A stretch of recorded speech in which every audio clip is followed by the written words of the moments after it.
नमस्कार। NCERT zone KD में आपका स्वागत है। आप देख रहे हैं एनसीईआरटी जोन केडी। जैसा कि कक्षा 10 के गणित विषय का हम अध्ययन करते हुए, जिसमें से पहले हमने चैप्टर को पूरे से पहला चैप्टर वास्तविक संख्याओं को पूरा अध्ययन डिटेल में किया। उसके बाद उसके थ्रू जितने भी एमसीक्यू क्वेश्चन है, लगभग 50 एमसीक्यू क्वेश्चन का हम एक सीरीज बना के ला रहे हैं आपके सामने, जो कि बिल्कुल मुफ्त है और उसका पीडीएफ भी आपको बिल्कुल मुफ्त मिलेगा। तो ये आपका पीडीएफ रहा, इसका पूरा पीडीएफ फ्री में मिल जाएगा। ठीक है, कहाँ मिलेगा अभी वीडियो के लास्ट में हम आपको बता देंगे, आप बने रहिएगा वीडियो को लास्ट तक। तो जिसमें से हमने 20 क्वेश्चन कर लिए हैं, लेकिन 10-10 क्वेश्चन का एक छोटा छोटा वीडियो का सीरीज बन रहा है। तो उसी क्रम में आज हम बढ़ते हैं 21वें प्रश्न के, दो लगातार संख्याओं का मैसर क्या है। दो लगातार संख्याओं का मैसर यानी कि एचसीएफ क्या है। ठीक है, अब दो लगातार संख्या, कोई भी लगातार संख्या ले लो, जैसे 2, 3, 1, 2, 3, 4, 5, 6, ये सब क्या कहलाते हैं, लगातार। जो एक के बाद एक आए वो क्या कहलाते हैं, लगातार संख्या कहलाते हैं, या क्रमशः संख्याएं कहलाती है एक के बाद एक। अब जैसे अगर हम कहें 2 और 3 का बीच का जो आएगा, 2 का अगर अभाज्य गुणनखंड करें तो 1 गुणे 2, 3 का करेंगे तो 1 गुणे 3 आएगा। इनका एचसीएफ जो कॉमन फैक्टर होता है उसी को कहा जाता है, एक ही आएगा। क्या आएगा, एक ही आएगा।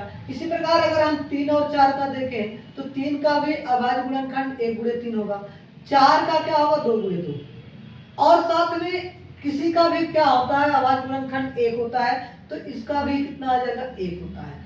तो क्या होता है, दो लगातार संख्याओं का एचसीएफ क्या होता है, सदैव 1 आता है। क्या आता है, 1 आता है, अर्थात option number B is right answer. Option number B क्या है आपका, राइट आंसर है। अगला सवाल कह रहा है कि एचसीएफ किसका, दो संख्या है, पहली संख्या ए है, दूसरी क्या बी है, उसका एचसीएफ जो भी आएगा वो एलसीएम ए कामा बी, इन दोनों का अगर एचसीएफ और एलसीएम का गुना करा दिया, कोई दो संख्या दिया है, वो संख्या फिलहाल आपका ए और बी है। ठीक है, इनका एलसीएम और एचसीएफ का अगर आपस में गुणा करा दें तो क्या आएगा, ए गुणे में ये डॉट यहाँ क्या भराएगा आपको बताना है। तो हमने आपको पहले एक चीज बता दिया था कि पहली संख्या, फार्मूला बताया गया था कि पहली संख्या गुणे में क्या होती है, दूसरी संख्या बराबर में क्या होता है, एलसीएम गुणे में एचसीएफ। ठीक है, अब आपको एक बात ध्यान से लिखो कि पहली संख्या आपका ए है, क्या है, ए है, दूसरी संख्या बी है, बराबर में एलसीएम आपका आ जाएगा एलसीएम और गुणे में एचसीएफ। यही तो आपको बताना था, ए भर दिया है, भरना क्या है, बी, तो क्या आ जाएगा बी। जो आपका रिक्त स्थान है वहां पे क्या भराएगा, बी भराएगा। एक बार इसका स्क्रीनशॉट ले। अब प्रश्न आपका है कि दो संख्याओं ए और 18, पहली संख्या आपका ये है जो हमें की पता नहीं है इसलिए ये लिखा गया है, दूसरा है 18 का एलसीएम कितना दे दिया आपका 36 और एचसीएफ दे दिया है 2। तो कह रहा है ए का मान क्या होगा, अर्थात वो संख्या क्या है। हमने एक फार्मूला लिखाया कि पहली संख्या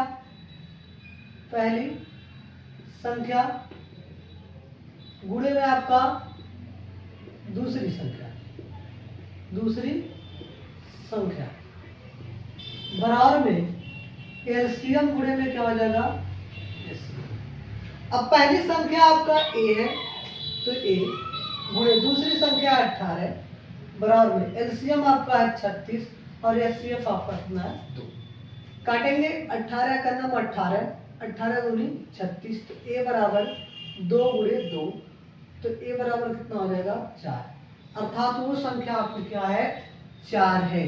क्या है, 4 है। ए का मान कितना आ गया, 4 आ गया। सिंपल सा इस सूत्र को आप भली भांति याद कर लें, ये तो आपको याद होना ही चाहिए बस। ठीक है, अगला सवाल देखो करा, सबसे छोटी पूर्ण वर्ग संख्या जो 16, 20 तथा 24 प्रत्येक से क्या आ जाए, विभाजित हो जाए। पूर्ण वर्ग संख्या अर्थात जिसका अंडर रूट निकल कर आ जाता है। ठीक है, वो कौन सी रूट वाली संख्या होगी कि जो 16 से भी विभाजित हो जाए, 20 से भी और 24 से भी विभाजित हो जाए। तो एक काम करेंगे, पहले 16, 20 और 24 का हम निकाल लेंगे एलसीएम। 16 को लिखेंगे 2 गुणे 2 गुणे 2 गुणे 2, 2 दूनी 4 दूनी 8 दूनी 16। 20 को लिखेंगे 2 गुणे 2, 2 दूनी 4 गुणे 5, 4 बचे 20। 24 को लिखेंगे 2 गुणे 2, 2 दूनी 4 दूनी 8 24। अब एलसीएम लेने का मतलब है जो दोनों में कॉमन मिल रहा है उसको एक बार लिखो, जैसे ए, ये दोनों में मिल रहा है, अच्छा तो इसको लिख लेंगे, तीनों में मिल रहा है तो एक बार लिखेंगे, यानी कि 2 गुणे 2। अब देखो यहां पर भी 2 मिल रहा है, यहां पे भी 2 मिल रहा है, तो इसको एक ही बार लिखेंगे, ठीक है। अब ये 2 नहीं मिल रहा तो इस 2 को लिख लेंगे, और ये 3 और 5 नहीं मिल रहा है उसको, ठीक है। पहले जो तीनों में मिला उसको भी एक बार लिखा जाएगा। फिर हमने देखा दोनों में, इसमें भी 2 एक बार मिल रहा है तो एक ही बार लिखा जाएगा, ऐसे नहीं कि 2 बार लिख दे। फिर ये 2 किसी में नहीं मिला तो उसको लिख दिए, ये 3 किसी में नहीं लगा उसको लिख दिए, 5 किसी में नहीं मिला उसको लिख दिए। अब गुणा करा लो, 2 दूनी 4, दूनी 8, दूनी 16, 16 तिया 48 और गुणे में 5, 8 पंजे 40 का 0 हाथ में लगा 4, 5 चौक 20, 4 24, 240 आ गया। यानी कि 240 को जो हमने लिखा है ना, किस रूप में लिखा, 2 गुणे 2 गुणे 2 गुणे 2 गुणे 3 गुणे में 5। अब बहुत बच्चे क्या करेंगे, 240 आपका आंसर बना लेंगे। नहीं, ये आंसर नहीं है, ये आपका आंसर नहीं है। सवाल करा पूर्ण वर्ग चाहिए, तो 240 तो पूर्ण वर्ग में ही संख्या है, अर्थात 240 को अगर हम रूट वर्ग निकालें तो इसका कोई वैल्यू निकल कर जो आएगा वो पॉइंट में आएगा, और ये करा पूर्ण होना चाहिए, देखिए एकदम कट जाए, पूरी तरीके से क्या हो जाए, कट जाए। तो 240 में अब हम क्या कर रहे हैं, पहले जोड़ा बनाओ, वर्ग क्या वर्गमूल निकालते हैं ना, तो जोड़ा बनाते हैं। तो जोड़ा बनाओ, इसका जोड़ा लग गया, इसका लग गया, 3 और 5 का जोड़ा नहीं लगा तो हम इसको क्या करेंगे, 3 और 5 का जोड़ा बना देंगे।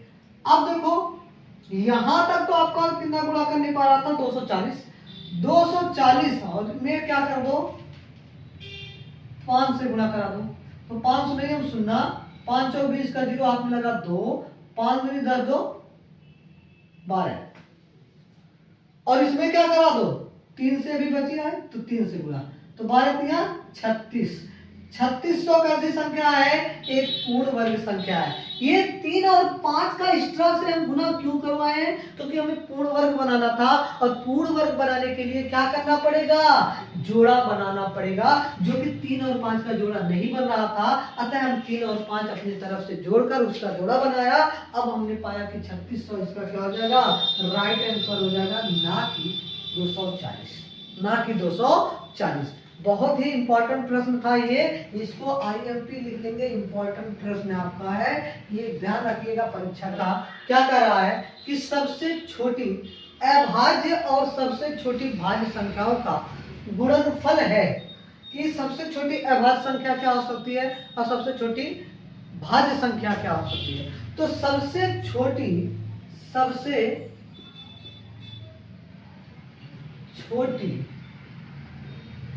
अभाज्य संख्या की बात करें, अभाज्य संख्या अगर देखा जाए तो क्या होता है, सबसे छोटी अभाज्य संख्या 2 होती है, और सबसे छोटी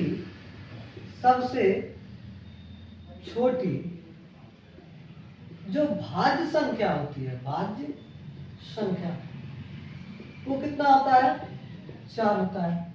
इनका क्या पूछा है, गुणनफल, गुणनफल अर्थात इनके गुणा का जो आंसर आएगा वही आपका क्या होता है, गुणनफल। तो 4 दूनी आपका कितना हो जाएगा, 8, ये आपका आंसर हो गया कि 8। सबसे छोटी संख्या अभाज्य संख्या कितनी है, 2, सबसे छोटी भाज्य संख्या कितनी है, 4। तो दोनों का गुणनफल करेंगे, जो आएगा वही आपका आंसर हो गया। अगला सवाल क्या कह रहा है, एक परिमेय संख्या और एक अपरिमेय संख्याओं का योग होगा। ये 2025 में पूछा गया प्रश्न है, ऐसा कोई प्रश्न नहीं है जो आपको कराया गया। अब हम थोड़ा लिखते भी चलेंगे कि सेशन में ये प्रश्न पूछा गया है, तो आपको देखकर अच्छा भी लगेगा कि एक परिमेय संख्या और एक अपरिमेय संख्याओं का योग क्या होता है। अब ध्यान रखिएगा, जब भी परिमेय संख्या किससे मिलेगा, अपरिमेय संख्या से, अपरिमेय संख्या से। तो ये क्या होता है आपका, सदैव क्या होगा, सदैव आपका होता है अपरिमेय संख्या ही प्राप्त होगी। क्या होगी, अपरिमेय संख्या प्राप्त होती है। ठीक, अर्थात कि जब भी आप एक परिमेय संख्या को अपरिमेय संख्या के साथ जोड़ेंगे तो आपको क्या मिलेगा, अपरिमेय संख्या मिलेगा, ना कि परिमेय प्राकृत अपूर्ण संख्या। तो क्या मिलेगा आपको, अपरिमेय संख्या प्राप्त होगा। ठीक है, चलिए अगला प्रश्न आपका है प्रश्न संख्या 27। कह रहा 15 और 25 का एचसीएफ 5 है, तो इसका एलसीएम निकालना है। क्या निकालना है, एलसीएम निकालना है। ये ध्यान रखिएगा, पहली संख्या आपका है 15, दूसरी संख्या है 25, एलसीएम निकालना है और एचसीएफ दे दिया है 5। तो इसको काटोगे 5 का नाम 5, 5 तिया 15 और 25 तिया 75। जो एलसीएम निकल कर आ गया वो कितना आ गया, 75 आ गया। इस सूत्र का हम बहुत बार यूज कर चुके हैं, इसलिए इस सवाल को हम बहुत तेजी से किए हैं। ठीक है, अब अगला प्रश्न कर रहा है यदि एचसीएफ 35 और 49, दो संख्या है 35 है और 49 है, इनका एचसीएफ दे दिया 7, तो हमें क्या निकालना है, एलसीएम देखना है।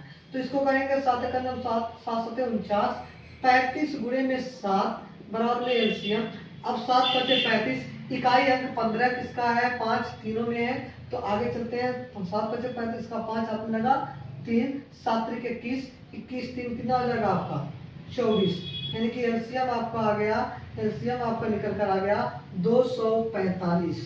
कितना आ गया, 245 निकल कर आ गया। तो ये आप थोड़ा अपनी निर्भरता के कारण देख सकते हो, प्रश्न इजी है। ये 2025 में वी जो पेपर कोड है आपका बीवी है या बीडब्ल्यू है, तो पेपर कोड भी देख सकते हैं आप, किस सन में आया है प्रश्न भी देख सकते हैं। एक बार स्क्रीनशॉट ले लीजिए। फिर अगला क्वेश्चन अगला प्रश्न आपका है, दो संख्याओं के एलसीएम और एचसीएफ क्रमशः 168 6 है, तो एक संख्या 24 है, तो दूसरी संख्या ज्ञात कीजिए। बहुत ही एकदम इजी सवाल है। आप वही संख्या, पहली संख्या कितनी है हमें पता नहीं, मान लो ये है, दूसरी संख्या आपकी 24 है, एलसीएम दे दिया 168, एचसीएफ दे दिया 6, तो काट दो। 6 का नाम 6 6 चौक 24, इसको 4 से काटोगे 4 चौक के 16, 4 दूनी 8, तो ए बराबर आपका कितना आ गया, 42 आ गया। तो इसका राइट आंसर आपका क्या हो जाएगा, 42। इसी प्रकार इसमें देखो 35 और 63 दो संख्या दे दिया, एक का एलसीएम दे दिया 315 और एचसीएफ निकालना है। ठीक है, इसको काट दो 3 से, 3 से कटेगा, 5 से काटो, नहीं 5 से नहीं कटेगा, ये 3 से काटो। 3 का नाम 3 दूनी 6 और 3 का नाम 3, इसको काटो, नहीं ये भी 3 से नहीं कटेगा, रुक जाओ, इसको काट लो ना। 5 से, 5 7 है 35, 5 6 30, 1 31 हो जाएगा कितना 15 और 5 3 15, 63 से काट देंगे 63 और एचसीएफ आपका आ गया कितना 7, एचसीएफ आ गया 7। ये 5 ना कर रहकर क्या रहेगा आपका 7 रहेगा, जो कि आपका राइट आंसर है। क्या है, राइट आंसर है। एक बार आप स्क्रीनशॉट ले लें। चलिए अब बस यहीं पे अब वीडियो को हम समाप्त करते हैं। अगर आपको वीडियो अच्छी लगे तो लाइक करें, कमेंट करें, चैनल को सब्सक्राइब करना ना भूलें। धन्यवाद।